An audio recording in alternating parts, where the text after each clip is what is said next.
Install Android 12 on Redmi 8 via LineageOS 19. Please check the description for important notes and all the download links.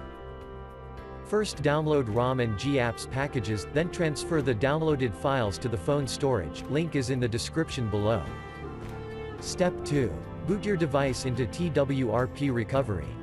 Once in TWRP, click on Wipe, Advanced Wipe, and select the check boxes, as shown in the image, excluding internal storage. Step 4. Swipe the button to wipe the device. Step 5. Go back to the recovery main screen, and tap on the Install button. Step 6. Navigate to the storage, and select the ROM ZIP file. Step 7. Finally, swipe the button on the screen, to install ROM file. Step 8. Flash the GApps zip package, in the same manner. Step 9. After GApps flashing completes, select Wipe Cache and dalvik from bottom left side of screen, and swipe to wipe. Step 10. When the flashing process is complete, hit Reboot System. That's it, you have successfully installed the ROM on your device.